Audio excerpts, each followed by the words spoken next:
Heavenly Father, we're grateful for another Lord's Day that you've blessed us with, another day that we can set aside from our usual routine and come and gather together with our brothers and sisters in Christ and to spend time studying your word together. We thank you for the word that you've preserved for us, that these men had written thousands of years ago, that we might learn more about you and to edify our faith. We ask you to bless the studies that are going on throughout this building today and be with all the teachers and be with all the participants that might get something out of the studies this morning. We thank you for Jesus and the time that we can spend remembering his sacrifice later in our worship service and all the blessings we have through him. And it's in his name we pray. Amen. All right, so we've got our second lesson in the Gospel of Mark. So as a reminder, we're working on these three class goals. So the first one is to get a clearer image of Jesus to aid in our fixing our eyes on him. And then we're going to also are increasing our faith in Jesus the Christ and Jesus the Son of God. So if you remember from last week, one of the very first verse of Mark chapter 1 introduces Jesus not only as the Christ, but also as the Son of God. And so what Mark's really his point about the whole gospel is proving that Jesus wasn't just a man or wasn't just the Christ, but he was actually the Son of God. So we'll see that throughout chapter 2 today as well. And then understand the glory of the gospel message as it pertains to who Jesus is. So we also talked last week, if you remember, the focus. Jesus' focus wasn't the miracles, right? What was his focus? Yeah, teaching. So we saw that he was in one place and there was a multitude of people that were wanting to be healed, and he said, okay, it's time to go to the next city so we can preach to some new people. So those miracles, we'll see more miracles in chapter 2, but his focus was on the gospel, on the good news that he is the Christ and he's the Son of God that came to save us all. And then also our theme verse there in Mark 15:39. So again, right at the end of the book. So he starts with his theme at the very start of Jesus being the Son of God. And then we see here in verse 39 of chapter 15, it says, "And when the centurion who stood facing him saw that in this way he breathed his last, he said, 'Truly this man was the Son of God.'" So this one ties in with the theme, but then also, do we remember who the book was written to? Do we remember from last week? Who's the gospel written to? Kevin? I don't have an answer to that question, but I did want to share this with you. I thought it was very interesting. And I haven't done the research, but it sounds very logical to me. And that is, the Roman government was very keen on keeping records on all things. And they recorded everything that happened. If there was an uprising, they recorded it. And whoever was out in the Roman kingdom at that time had to give an account to the Caesars as to what happened. What were the circumstances? What happened? Who was responsible? What's your explanation? Is it going to go farther? Is it going to die? That sort of thing. And as I was watching this, they indicated that there was a report that was given by Pilate that had to be sent to Rome, explaining the circumstances, and that was one of the things that was mentioned supposedly in this report, that as they reported to Caesar, he had to explain why did it get dark in the 6th hour? What happened? Why did the veil break? Because there were people that saw that. They witnessed that. And he had to give a full report of all of that. And like I say, I didn't research it, but it sounds plausible. They said that was actually received in Rome, read, and then they destroyed it because they didn't want that account given. But I thought it was interesting. There had to be some kind of report if he was actually in place and had to give an accounting for that. So Yeah. that was one of them. This truly was the Son of God, centurion. That's a statement right there. Well, yeah, talking about the different people that witnessed it, that it wasn't just it was everybody that was there. So it would have been Jews that were there, Gentiles that were there, Roman soldiers that were there, whoever was there. They all saw these things that they'd have to work through themselves. And ultimately, the centurion that we see at the end, he was convinced that based on the things that he had seen, at least personally, that Jesus was the Son of God. So, like I said, going through, that's Mark's point. But that centurion came to that conclusion. So the book was written to Romans, most likely Roman Christians that were either going through persecution or were about to go through persecution in Rome.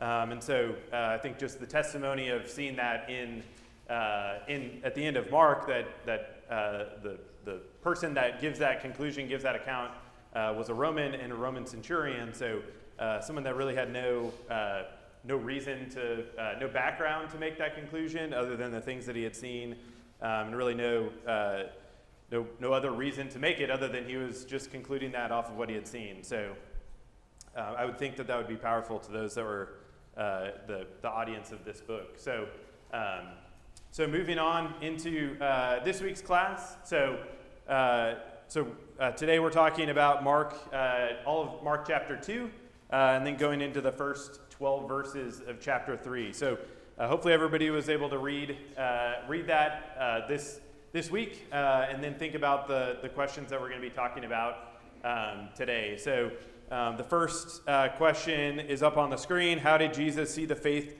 of the four friends? And so that's in verses 3 and 4. So to read those, Mark 2, starting verse 3, it says, "And they came, bringing to him a paralytic carried by four men. And when they could not get near him because of the crowd, they removed the roof above him. And when they had made an opening, they let down the bed on which the paralytic lay." So how does everybody think that Jesus saw that faith of the friends? Had to work really hard. Yeah. To give that claim to Jesus. Yeah. That's right. Yeah, it took. Strong enough to accomplish their goals. Yeah. Yeah, so it took extra effort, so they didn't have kind of an easy faith, right? They were willing to. They knew that if they got their friend to Jesus, that Jesus could heal him, and so they were able to push through, finding a different solution because of how crowded the house was. Kevin? Begs the question, and I assume that I don't have anything to indicate. Was the paralytic, did he have a strong faith? We know that the four men did. Yeah. Because Jesus commented on their faith. The paralytic he probably had already lost all hope. Well, at least he had good friends, that's for sure. So yeah, regardless of where he was at, but I think that based on Jesus' reaction, I would think that the man had at least some faith. The paralytic, Josh.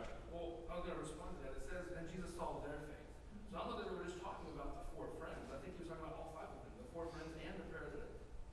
Yeah.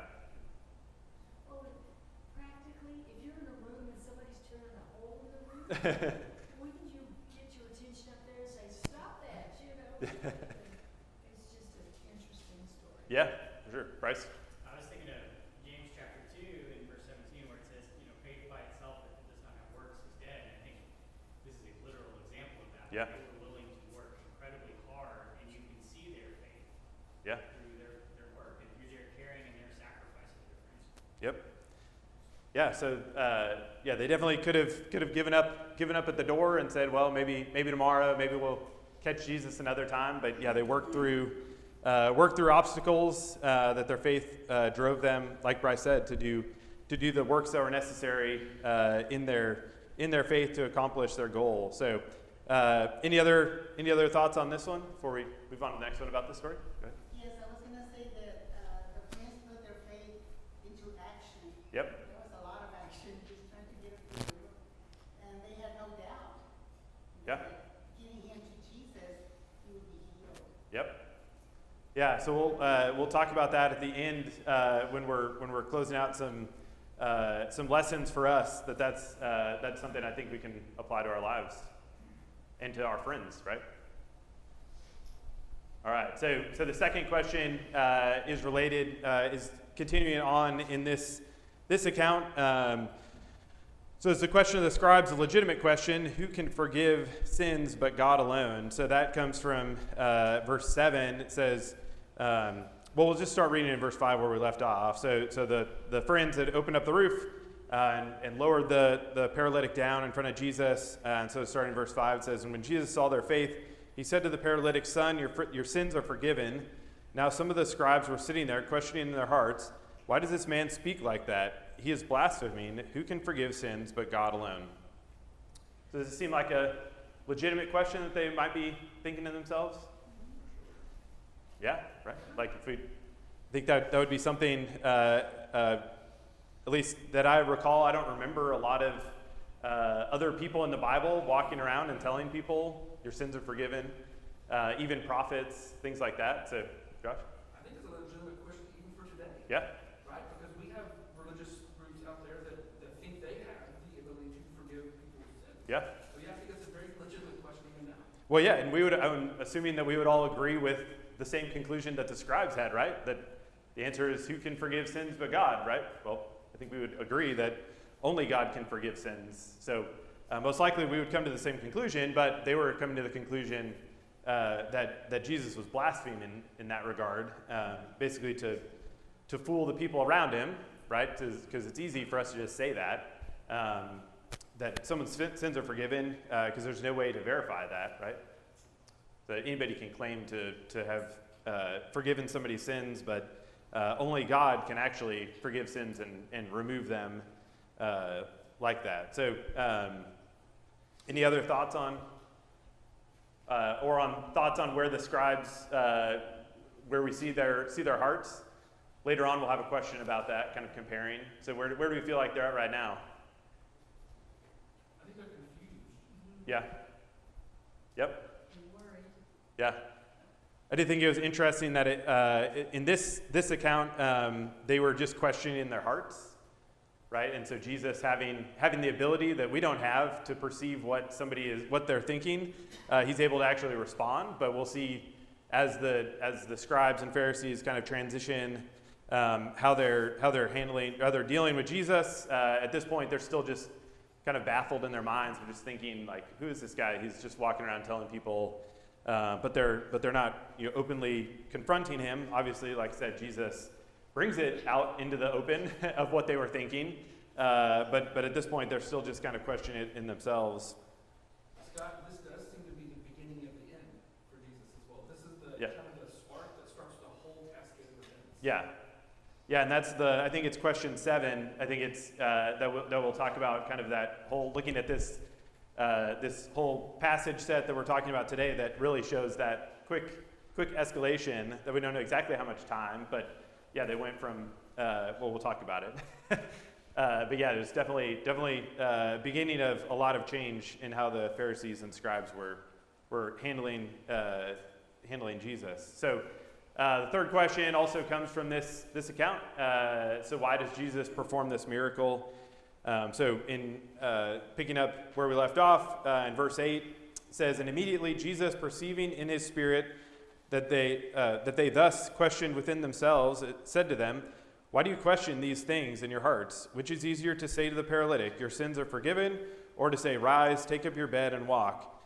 But that you may know that the Son of Man has authority on earth to forgive sins, he said to the paralytic, I say to you, rise, pick up your bed and go home. And he rose and immediately picked up his bed and went out before them all, so that they were all amazed and glorified God, saying, we never saw anything like this. So, what do we think what's Jesus' thought process in performing this miracle? So we saw in the first chapter, he was a lot of the miracles that he performed were to confirm his authority in his preaching, right? So what do we think the purpose was in him performing this miracle? David? Well, going back to the first chapter, when he went into the cities and went into the synagogues, he was teaching from a position of authority. He was not saying, oh, it's written, what do you think about this on the traditions? And a lot of times he said, it is written, but I say,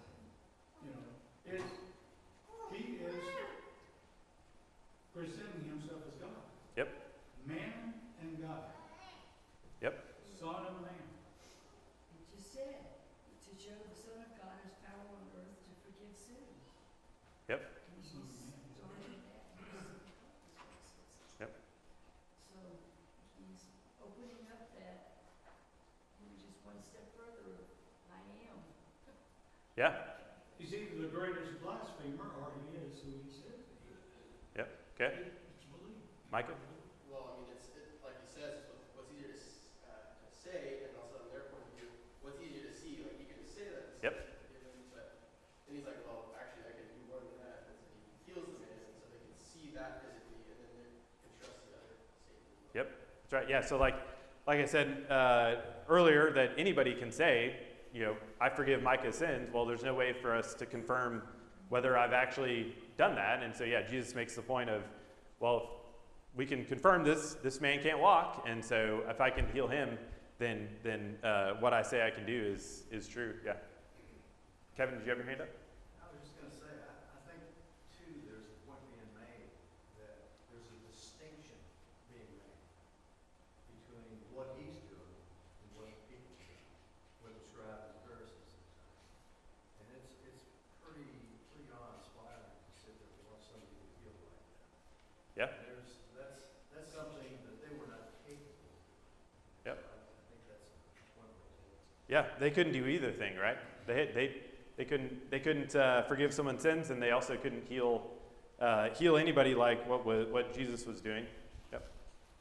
It's interesting that the Pharisees would not recognize his authority over forgiving sins, but they were aware that the prophets were able to pick up people that were sick and heal them. Yep. So in that sense, they consider him only as a prophet, but not as God who can forgive sins. So Yep. that was their mistake in not recognizing who he was. Yeah. Well, so we talked about last week when we looked at the different words in chapter 1, verse 1. One of them was Christ. So the Messiah, and so that could be a prophet, a priest, a king, all those different things. And so there was different people that may have checked some of those boxes. We know that Jesus checked all of them, but it was hard for them to at this point, pretty much impossible that they couldn't acknowledge that he was a prophet, even though they tried. Like at the very least, he's doing these things that they would have read about other people doing. Some of the prophets in the Old Testament, obviously, we have records of them being able to heal people, things like that, teaching with authority, things like that. And so, they were kind of grasping at straws at this point of anything that they could do to refute Jesus, but also he was making claims that the prophets weren't making as well, to try to delineate how he was also the Son of God. So, but I thought it was interesting. He didn't, just like I said, like we would agree with the scribes that only God can forgive sins, and Jesus doesn't try to debate that question. He says, I agree, right? But I am God. And this is how you'll know that I'm God. So, the other thing that I thought was interesting was, did anybody note what the reaction of the people around was? It says they were amazed and glorified. Yeah, they glorified God. So I thought that was interesting, that their reaction. So I think that is also part of Jesus being able to direct. Obviously, this interaction had a lot to do about God and God's power, and so a lot of the first chapter, it didn't seem like people were really necessarily connecting these things to God, but here we're seeing that Jesus performed this miracle in front of them resulted in the people glorifying God, which is I have to think part of Jesus' purpose, right? That would be making sure that people are realizing that glorifying God is glorifying Him as well. Obviously, we know that Jesus was from God, is God, and so this would have also then confirmed further what he was preaching. Obviously, we're told that in verse 2 he was there preaching. So continuing that theme from verse 1 or from chapter 1, where we're always seeing that he's preaching. He's always preaching. So this would have just further confirmed that as well. So any other comments on question 3, Kevin? I'm trying to catch up on my comments. Okay. You have 1 week to make up from. I was just thinking, it's this foundation right here that's actually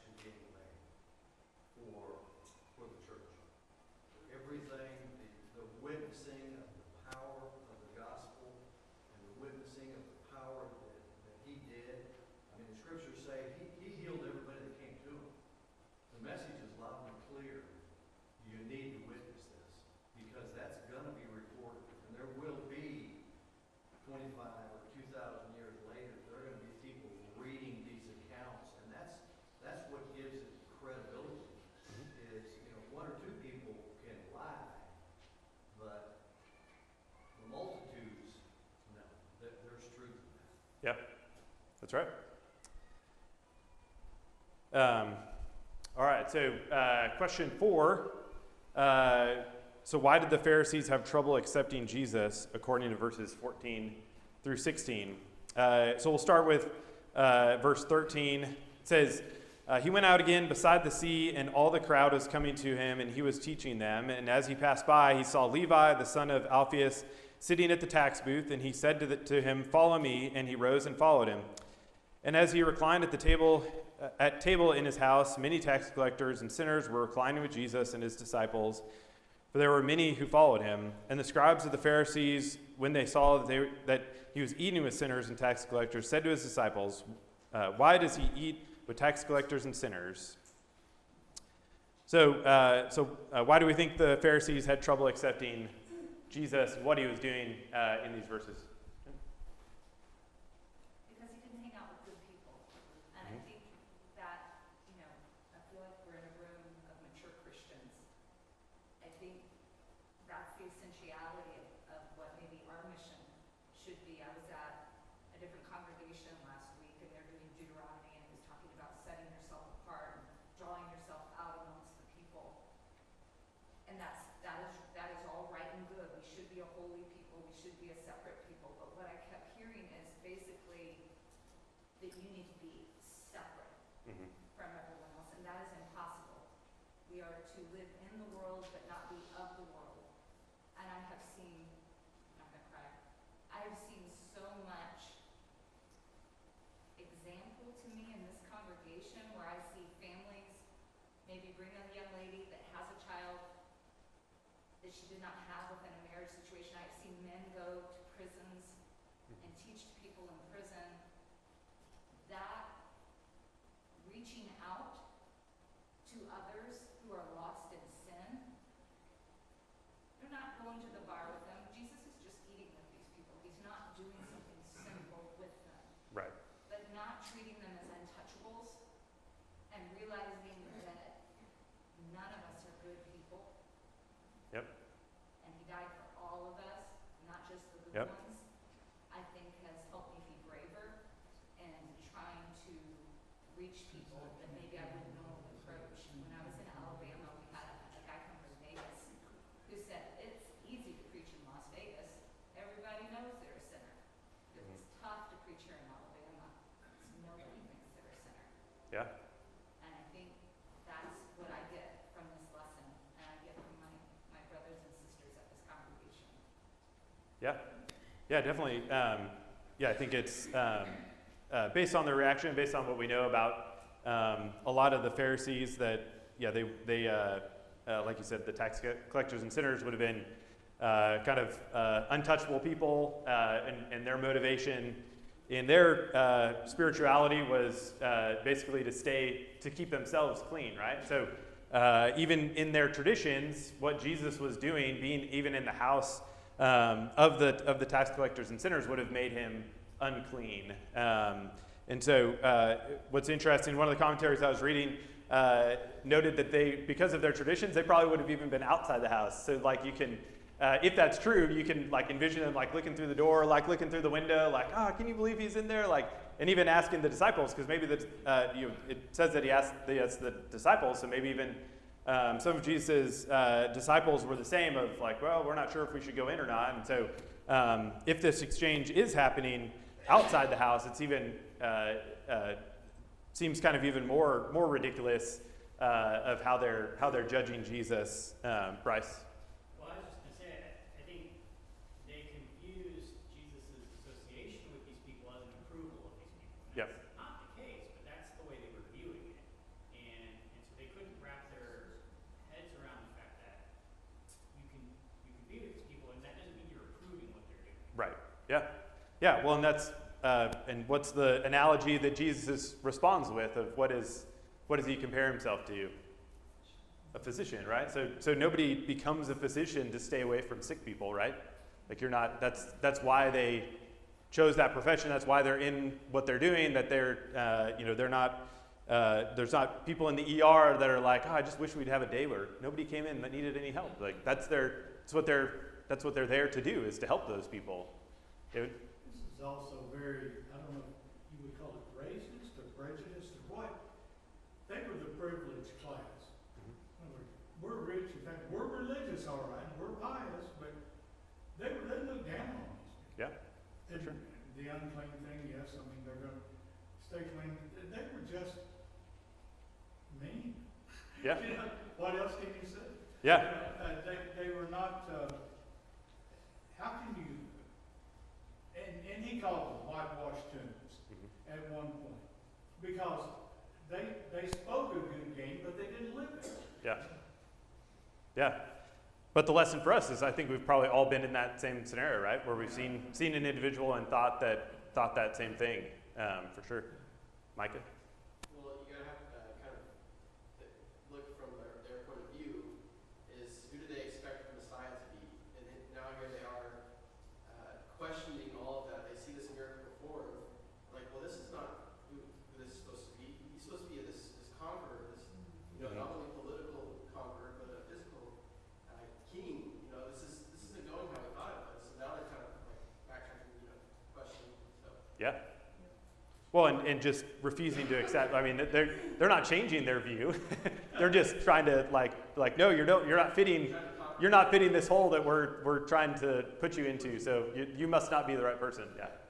Amanda? The kids in the back classes are talking about the Old Testament, so I just keep thinking about the Old Testament. I had to be holy, be separate, don't marry the Canaanites, set yourself apart. And so just keep thinking maybe that was in their brain too of, well, we need to be away from all these other people because that's what the old law is telling us to do. And they're not looking for, like what Michael was saying, the actual Messiah. Yeah. Yeah, who was going to reconcile everybody, right? That's what we learned the rest of the New Testament, that the Messiah was for everybody, not just Jews or not just people that didn't think they were sinners or people that held to certain traditions, that he was coming for everybody. Yeah. Kendra, did you have your hand up? I did. I was just going to say that, I mean, you have to have relationships with people for them to even see if you have a light shining at all. Yep. You're not going to see it if you have no relationship with them.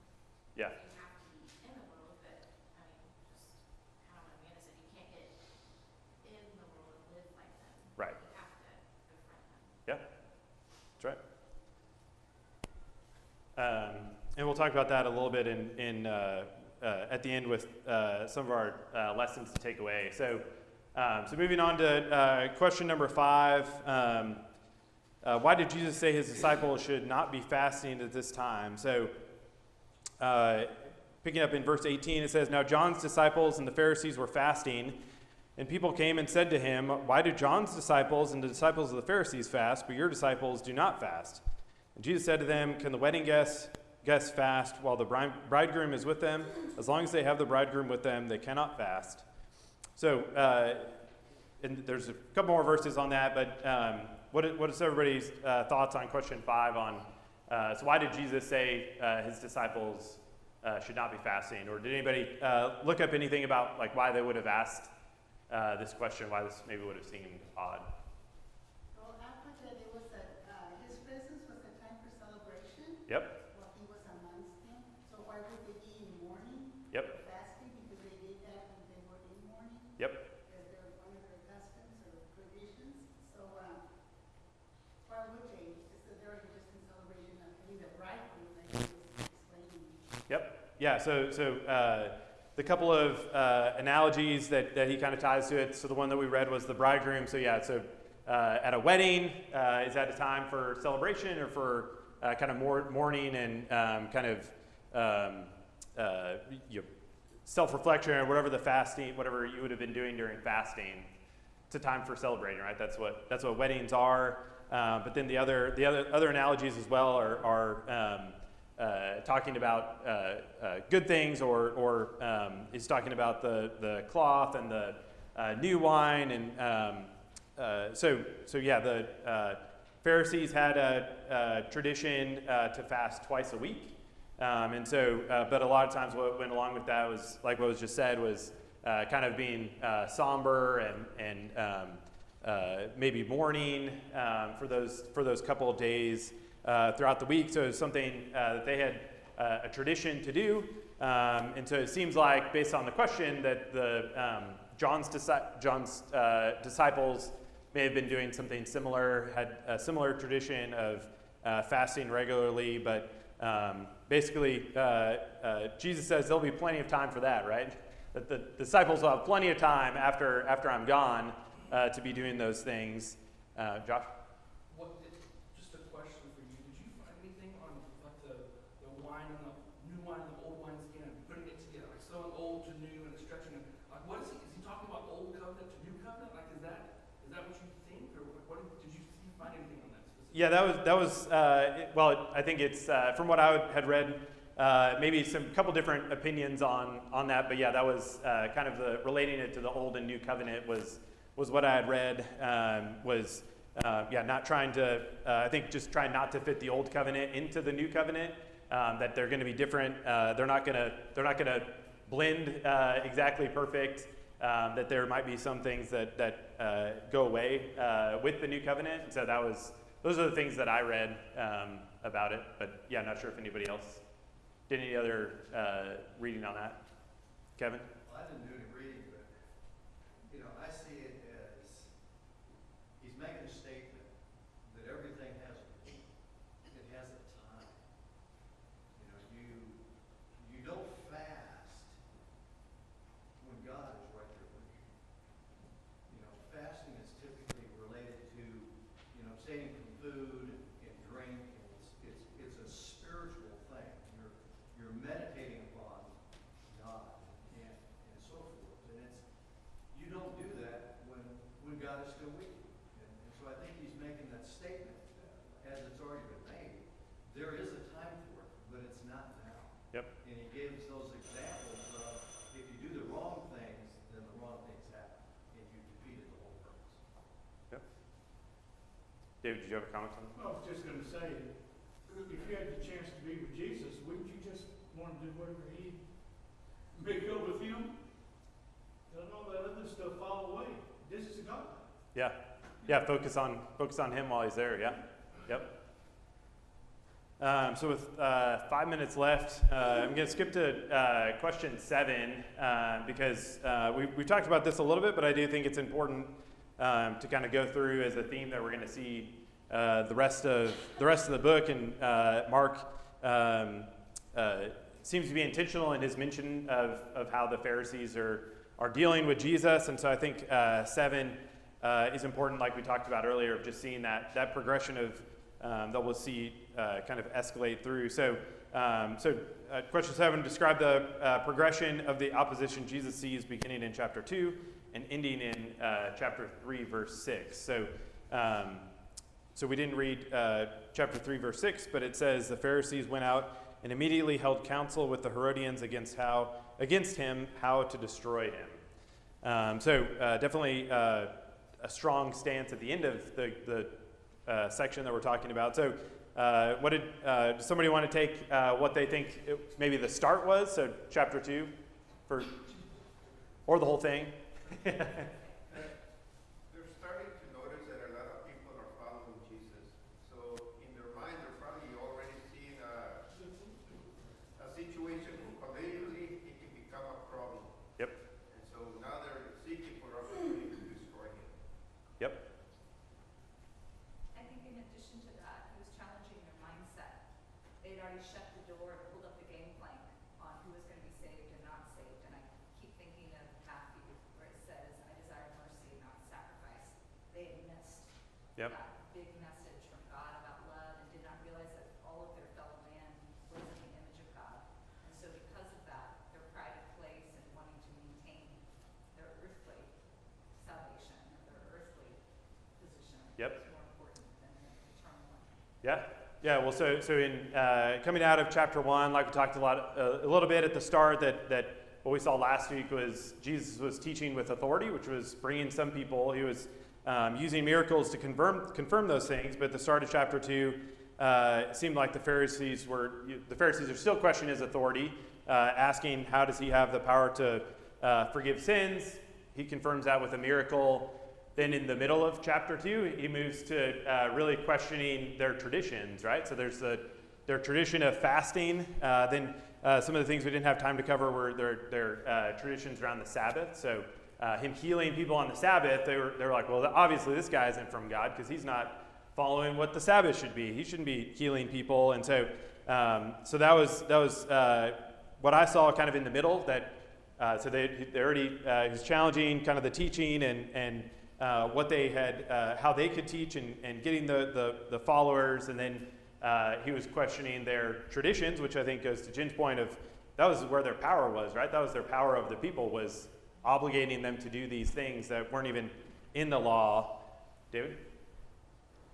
One of the things that's happening here too with Jesus is the status quo has been messed up. Mm-hmm. And, they're bringing in the Herodians here. We don't really know a whole lot about Herodians.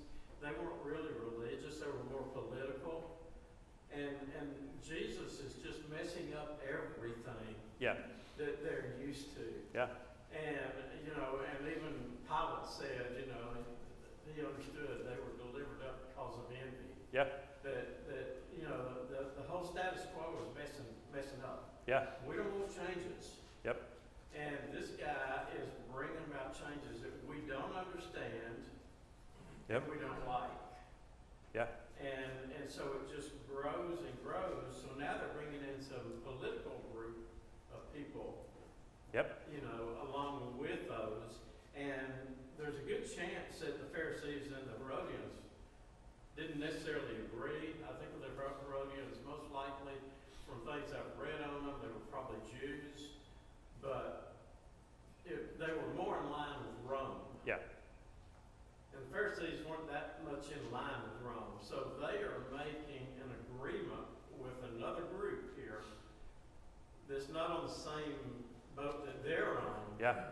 Except for the fact that we want to destroy Jesus. Yeah.